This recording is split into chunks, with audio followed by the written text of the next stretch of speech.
3D boxing here, Texas boxing scene. Here with Xavier Bocanegra from Donna, Texas.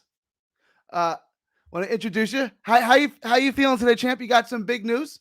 You'll be fighting April 9th in Las Vegas. How's it going today, champ? It's going good. Finished up training this morning. Got in some sparring. Feeling great. Now you fight April 9th. That's the Erickson Lubin versus Lubin-Fundora card in Vegas. I know you got some sponsors. Who do you want to give your shout outs to? To my parents, first of all, for bringing me to Houston, to everywhere I need to go to get in that work. And to all my sponsors, to all my supporters, to everybody that looks up to us. It's a pleasure to have you on. You're from Donna, Texas. If you guys aren't familiar, it's in the Rio Grande Valley, and the Rio Grande Valley is absolutely live in boxing. I mean, it's on fire, and we'll get it now. It's one of the highlights for boxing in old country. But obviously you're a standout amateur. We're gonna get the amateur career. Your brother Ronaldo is another standout amateur. Talk to us a little bit how you got your start in boxing and when you started, and a little bit about your amateur career. All right. Well, I started when I was 8. I was troublemaker always in school. So I had ADHD, so that's what I had to do to calm down. I had to get in boxing. And I had the same thing. I have ADHD. That's how I got into boxing too. But continue. And that's what got me in, because I tried every sport, football, basketball, everything, and I wanted boxing. You obviously found a good fit. You're from a fighting family. Was your dad a fighter, or I mean, like, what made you say, okay, I'm going to try boxing? I know you tried all those other sports, but obviously, your brother's a fighter. Is it a family tradition? Is it Bocanegras are fighters? No, nobody from the family fought. We're the first ones. And you guys are off to a great start. Both you and your brother have spectacular amateur careers. Tell us a little bit about your amateur career, your accolades, what you've won, and how many fights you've had in the amateurs. Well, I started when I was 8. I have over 130 fights, 8 nationals, and well, I started off kind of rough. It wasn't great news every way. So I got older. I started putting in that work, and it showed results. It really has. You had a spectacular, sparkling amateur career. Like I said, you guys are in the 956. There's a lot of great sparring there. The Figueroas are there. Omar Juarez, Sebastian Juarez, right? There's other good fighters like Juan Tapia. I mean, there's a ton of good fighters from there.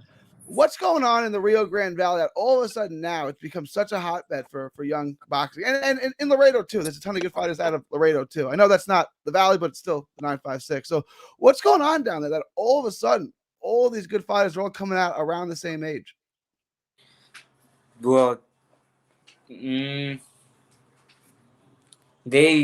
all put in that work. They're out. Everybody's trying to get out of there. Everybody's trying to find their own path. And I want to talk to you about that, right? Because the work ethic of everyone down in the Rio Grande Valley is tremendous. They say the same thing about the Figueroa brothers, Omar Juarez, Sebastian Juarez, your brother. Where does that come from? Is that, is that, where does the drive to be the best come from? It all has to come from you. You gotta put in that work. And you gotta want it. You gotta have that drive to be the best. Now you come really far. You're only 18 years old. You had a really successful amateur career, and you're turning pro April 9th in Las Vegas on a big card. It'll be on Showtime. What made you say, okay, now I want to turn pro? Now is the right time. I don't want to, say an amateur anymore. I want to go pro. What made you say now is the right time? We came for a sparring, and there was Ronnie Shields. He saw me spar, and I stopped the guy. and Okay. he was impressed. And from there, he started calling us and everything. And from there, we got onto this. Now I want to get into that. Obviously Ronnie Shields, he's on my wall, my Texas Wall of Fame here. He's right there. One of the all-time great trainers. I mean, he's trained Fidel Whitaker, he's trained Mike Tyson, he's trained Evander Holyfield, he's trained Toro Gatti, he's trained everyone. So what was it like when you caught his attention, when he saw you and was like, okay, I want to train this kid. This kid is really good. What's that like to be a part of that gym and to have captured Ronnie Shields' attention this early in your career? Well, it's amazing because he's a world-class trainer. He knows what he's doing. Um, and every fighter that he has is good. So you could get advice from everybody. And you could take it in. You could take a little bit of advice from each one. And obviously that is a tremendous camp, Charlo, Laura. I mean, it's working down. It's a tremendous. Like right now, we just met David Monroe. Okay. Yeah. I mean, what's that like? I mean, are you just taking it all in? Are you absorbing all this, information from these great fighters, or what's it like being around all these great fighters this early in your career? Well, this is what we've been working for. So I guess this is what we worked for. And it's all coming to fruition now. Obviously, you got a lot of power. You're kind of tall and rangy for the weight class, right? You'll be fighting at 122, 122. which is a really loaded division. Brandon Figueroa won a world title in that division. Well, let me ask you about that. That's another guy from. He's my sparring partner. That's the guy I've been sparring, and some other 139 guy. He's for this camp. Talk about that, right? Brandon Figueroa. You couldn't pay me enough money to fight that guy, right? What's it like sparring with him, and how valuable is that? I mean, a former world champion, one of the best young fighters in the sport, period. What's it like getting that work with him and being in the ring with him? That's one of the best experience you could get. To be sparring a former world champion, it helps you mentality too. Because I mean, he's a dog in there. Throw like him. That's what I wanted. That's what I was going to ask you. His work rate, is it like that in sparring too? Does it just keep coming after you in sparring too? Yeah, he keeps coming. He doesn't stop. Well, let me ask you about that. He had that decision to Stephen Fulton. I thought he won. Most people thought he beat Stephen Fulton. Did you see the fight, and did you think your boy pulled it off? Yeah, he was putting that pressure and everything. Well, he like how he usually does. I mean, he's a relentless fighter. And he's a lot of fun to watch. And I want to ask you, the average person didn't really know where Weslaco, Texas was, right? Until if you're from outside of Texas, you didn't really know where Weslaco was until the Figueroas came around. Now you're from Donna, Texas. If you haven't heard of Donna, Texas, these Bocanegra boys are going to put it on the map. What is it like to, do you feel pressure? Like, okay, I got to win a world title. I gotta have all the success and put my town, you and your brother, because you guys are both excellent fighters. You kind of have pressure to put Donna, Texas on the map a little bit. I not really, because I know how hard I train, but at the same time, I can't let my supporters down. And you'll be fighting April 9th, Las Vegas. Las Vegas in the Virgin Casino. Virgin Casino on a big card. Yeah. What's it like to make your pro debut? I mean, most people. I was talking to Omar once, and Omar made his pro debut in the Valley in front of like 100 people. What's it like to make your pro debut on such a big card in the fight capital of the world? I don't know. That's it's a different experience from amateur and to pro. Different amounts of people and everything.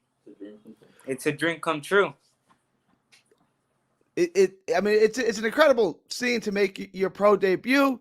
4 rounds, 122 pounds. I mean, how's camp going? How's the weight cut? How does camp for a pro fight differ from, the camps you had and the training you had as an amateur? What's different now that you're a pro? Uh, you gotta train twice as hard. And well, I've been eating clean, drinking a lot of water. I ain't that far apart from the weight. I'm already. I don't struggle with weight. 5 pounds over.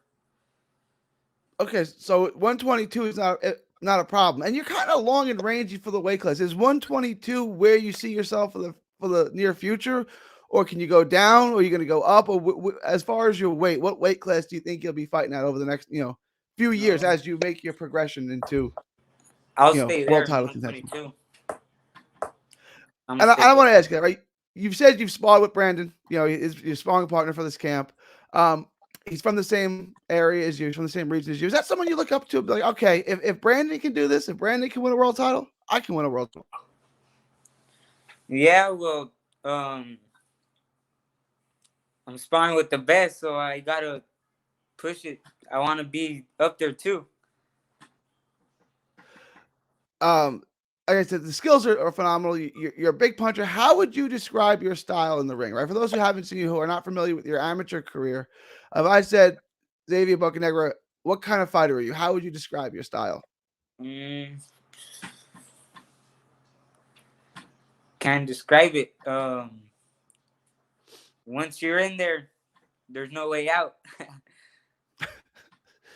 So, talk to us a little bit about your amateur career. You trained from out of your house. I'm guessing your dad trained you, or really how did that start? Yeah, my dad trains me. I started at 8 years old. Started kind of rough, but started getting better once I was older. What was the adjustments that you think you had to make, or was it just getting physically stronger and getting smarter in the ring? Like, what did you do to turn that corner and become an elite amateur? Well, work on the little mistakes I was doing. I still got some, but we're working on them too. You're only 18 years old. You've got a lot of talent, but obviously from where you are now to being a world title doesn't come overnight. Is there kind of a time frame like, okay, I want to fight 3-5 times a year and I want to be fighting for a world title by the time I'm 22, 23? Is there like a kind of a long-term plan in your head of when you want to be fighting elite world class fighters? Nah, there's no rush right now or nothing for me. Whatever comes, well, we gotta see. It's not just me that's gotta choose. It's me, my dad, my coach, my team. Everybody's gotta choose. Everybody's got to be in their opinion too, in their same card. Right. So, like I said, April 9th, Las Vegas. You want to give us a prediction? You want to let us know, what we can expect from Xavier Bocanegra? No predictions, but you don't want to call for that knockout? Yeah, I want that, but we'll see. I'll let y'all see when we're there. Is there? So I know you don't look past any opponent, especially your pro debut. Well, let me ask you this, right? So you're taking off the headgear, going to 8-ounce gloves.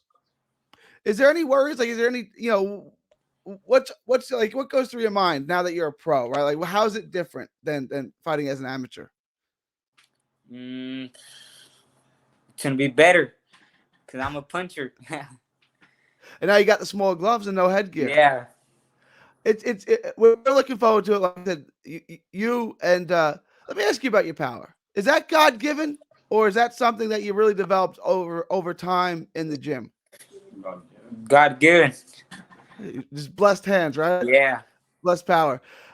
Really, really exciting, spectacular young fighter, Xavier Bocanegra, Donna, Texas. If you haven't heard of Donna, Texas, you're about to.